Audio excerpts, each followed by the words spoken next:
Welcome to the 170th episode of Maryland's Missing and the Murdered.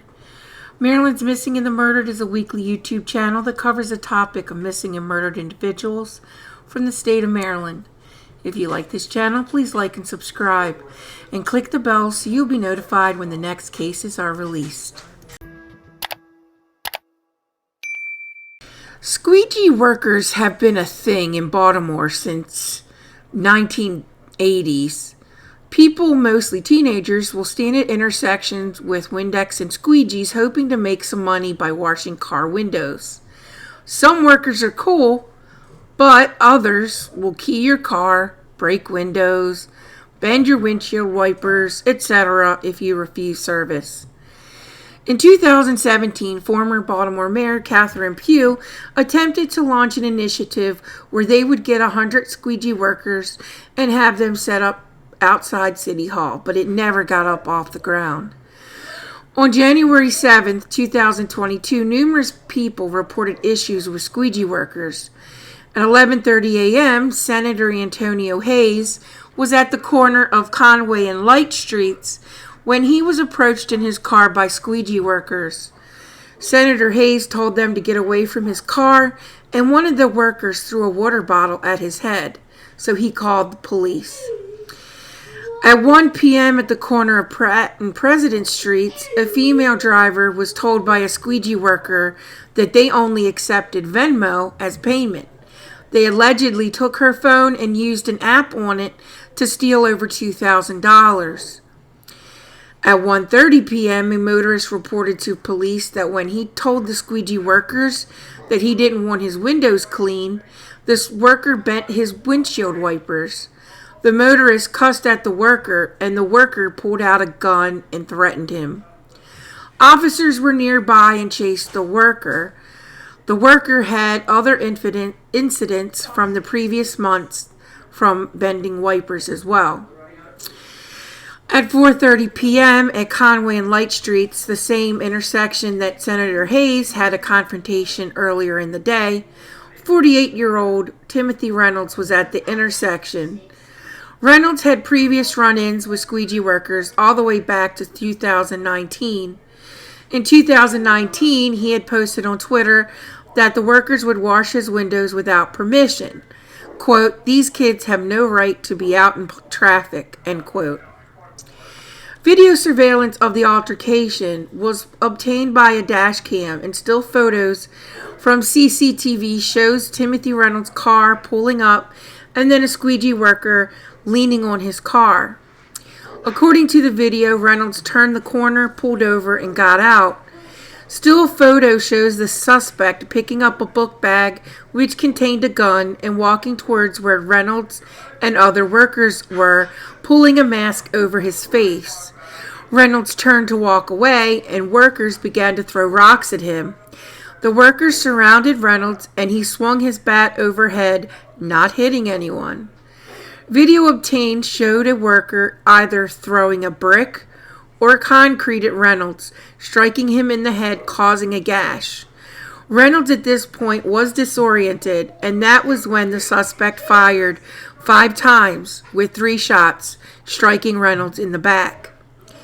The backpack was later recovered nearby with the gun and ammo in it. The gun was matched to the bullets recovered from Timothy Reynolds' body, and DNA of the suspect was found on the backpack. Baltimore Banner obtained the dashcam video of the shooting. Viewer discretion is advised.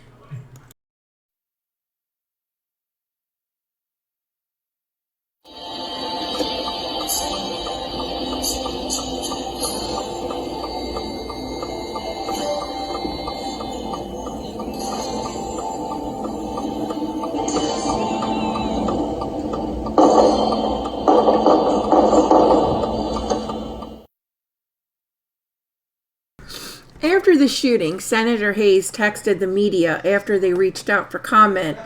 His text said, quote, "Discussing the details of the incident that I was involved in today is a distraction from the tragedy that resulted in another needless death and act of violence in our city. As an elected leader, I am disappointed in our collective inability to address the despair that leads our young people to busy intersections washing windshields. This activity is dangerous and a threat to our city's progress. I am committed to work with all elected officials and community leaders to fully address this vexing problem. End quote. The following day after the shooting, City Councilman Zeke Cohen sent a letter to Deputy Mayor Leach noting that squeegeeing cannot continue as it is dangerous and that eventually a child would be hit by a car. He also noted that enforcement must take place not in terms of arrests, but to warn them that any act of violence will be met with consequences. He urged that all community leaders help in combating the issue with gainful employment for squeegee workers. On July 14, 2022, at 7 a.m., 15-year-old Tavon Scott was arrested at his home. He had turned 15 years old the day after the shooting. He was taken into custody accompanied by his father. He was charged with first-degree murder after DNA from the backpack matched to him. On October 24, 2022, Tavon Scott rejected a plea deal that would have been a 60-year sentence in prison. A judge was to determine whether to charge him as an adult on November 16, 2022.